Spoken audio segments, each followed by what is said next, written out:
Yo, what's up mga Kadoy TV Sports? Welcome back dito po sa ating channel na pinag-uusapan na talaga. Ayan na po ang ating topic, mabilisan, wala na pong intro dyan. Alright? So ating pag-usapan ay Coach Tim Cone daw. Nako, papalitan. Matindi yan. And of course, ang paborito nyo, mga pa-shoutout. Bago po yan, salamat muna pala ha. Magpapasalamat lang ako, mabilis lang to. Okay? Sa inyong lahat, sa patuloy na dumadaming followers at subscribers, no? Pa-follow na lang po. Road to 7K, halfway na po tayo. Ang bilis talaga.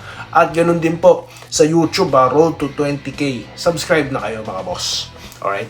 Baka natutuwa kayo lagi eh. Okay. Dito na tayo sa ating comment ha. Coach Tim Cone, matindi. Pati siya tinrade. Coaching swap. Okay. Alright, seryosohin natin to. Usapan na to ha. Dahil galing daw to sa source. Okay. Sige. Ganito na lang po, no? Okay. May mga nagko-comment na kasi sa sa social media about that. Ano na lang pong masasabi ang official na stand ni Doy TV sa issue na to. Alright. Well, hindi po ako naniniwala. Ganun lang po kasimple. Right. Anong dahilan ni Doy TV? Bakit hindi siya naniniwala? Well, alam niyo po, parang never nangyari ito sa kasaysayan ng karera ni Coach Tim Cone. Okay. Napunta siya sa Ginebra, nilipat siya doon. Okay, sige. Iiwan ko muna yan dyan. Papalikan natin. Galing po siya ng Alaska. Okay. Pagkatapos, pumunta po siya ng SMC Management sa Magnolia. Okay. After po ng successful run niya doon, dinala po siya sa Ginebra. Bakit? Gusto po kasi ibigay ang hilig sa mga fans. Magbigay po ng ilang kampyonato. Ganyan. Alright. Tapos, vocal po si Coach Tim na gusto niya sa Ginebra, di ba? Kung papipiliin mo nga siya, di ba, gusto niya mag-focus sa team, sa PBA team, sa Ginebra. Tapos, may ganyan, ililipat siya. Di ba? Para naman, sa akin lang, pasintabi po sa mga taga Magnolia.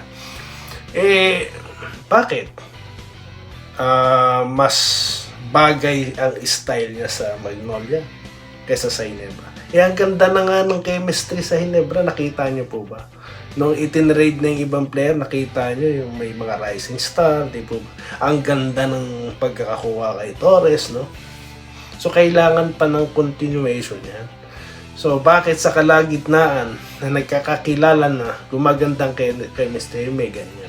So, hindi po ako naniniwala sa sa Tim Cone's papalitan, swap. Huwag naman pong pati si Christine pong tinitrade. Ang dami po sa YouTube. Ang dami nang itinrade sa Ginebra. No? Sila Mikey Williams. Pati nga si Octana. Matindi po ang ginagawa sa Ginebra. Matindi talaga sila. Pati coach, hindi na po nakaligtas. No? Respeto naman po sa pinaka-successful coach ng liga, di po ba? Alright. Ayun lang masasabi. Official na stand po ni Doy TV. Okay? Sa mga magtatanong po, yan na yung sagot ko in advance. Alright? So, dito na tayo sa ating pa-shoutout. Mabilis ang mga pa-shoutout. Dito tayo kay Vincent Taba. Okay. Good day, Doy. Kabayan. Congrats, salamat po. Okay. Ganun din po kay Somar, Goat, JB32, need nila, Dag Big Man. Ayan. Dito tayo kay Claude Waldo Prasdilla. Ayan. Ano pong sabi niya? Kaya ni Justin Brownlee yan, Idol Doy TV, ang mga malalaking import. Yung Latvia nga, tinalo eh. Yung China nga, tinalo eh. Di po ba? Alright, dito tayo kay Christian Rodriguez Arahan. Ito si Sir. Morning, Doy, from Sydney, Australia. Ito, solid ito si Sir. Ano pong sabi niya? Okay si Kabayan JB, basta sana, kung pwede sana kumuha ng malaking big man pa rin po. Gusto nila. Okay. J. Anthony Capistrano Senior. malaki, layo, sukat ng kahit ng import. Di ako agree. Tapos coach ng Hinebra, ayaw pasok ang mga malamang ito yung pinagbabatayan nila eh, no? Hinala ko lang, suspetsa ko lang kaya may mga ganyang usapin, no? Okay, na ililipat si coach. Natatawa. Pasensya na po kayo kasi wala eh. Pati coach kasi tiniraid na. Grabe naman yan. Respeto naman kay Coach Tim, ha? Yes, Idol Doy, agree ako.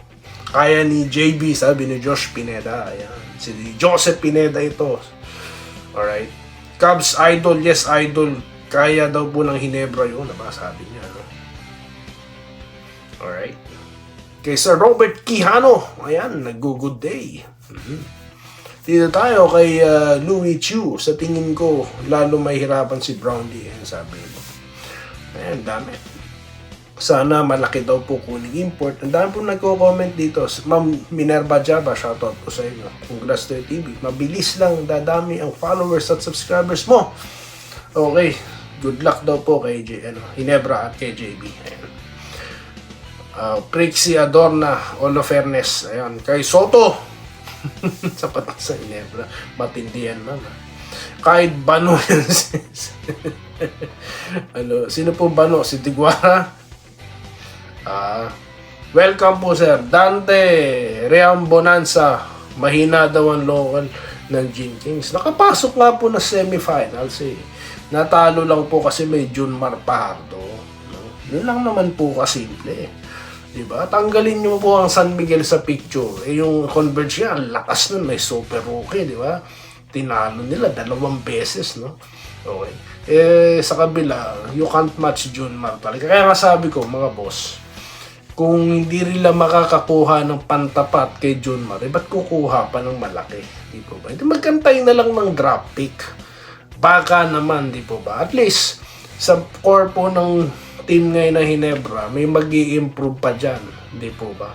E di magandang additional din yun. I mean, asset sa kanila, di po ba? So, para sa akin, hindi kailangan ng trade at hindi po muna kailangan ng big man. Ganun po kasi sa akin ngayon, ano? Okay. Hinebra lang sa kalam, sabi Ronald Rabanon. Okay. Lipat po tayo sa YouTube. Mga nag-subs, mga nag-follow, mga nag-subscribe at nag-comment. Ayan. Dito po tayo kay Sir Joseph Pineda, no? Okay. Maraming salamat talaga sa iyo. Jose Marie Manzanilla. Tayo lang daw po pinanonood. Maraming salamat, no? Kaya lagi tayo nagko-content. Kasi ito lang pinapanood ng ibang viewers eh. Vincent Nava ulit. Okay, dumadaming followers mo. Salamat po. Alright. Sir Gerald Castillo, ayan, maraming salamat. Nagbabalik sa comment section si Sir Gerald Castillo, ha. Isa po sa mga OG yan. Okay. Si Ma'am Minerva, ganun din po. Sir Lawrence Cureg, ayan, si Wenceslao Hapon, lagi din ito. Si Ben Hapin Hapayan, naniniwala ako, Boss Doy, may plano ang Hinebra Management. Meron talaga. Alam niyo mga boss, Hinebra po may pinakamaraming fans, no? Nasa kanila po ang malaking hita. Kaya nga nilagay dyan yung pinaka successful na coach eh. Di po ba? Kaya nga nandyan si Coach Tim Con eh. Tapos pati yun i-try nila. I don't see the point. Tapos ipapalit pa bagito na coach. No offense kay Coach LA, no. Pero sa inyo maganda ba 'yon na action, no? Hindi po siya katulad ng ibang coach diyan na isiniswap, 'di ba? Natatandaan niyo naman, 'di ba? Kung alam ko mga matagal na kayo nanonood, 'di ba? May pinapalitan palit-palit ng coach. Nagpapalitan lang, hindi po ganoon, ibahin ng level ni Coach Tim Con. Yun lang po masasabi ko, ha. Salamat po.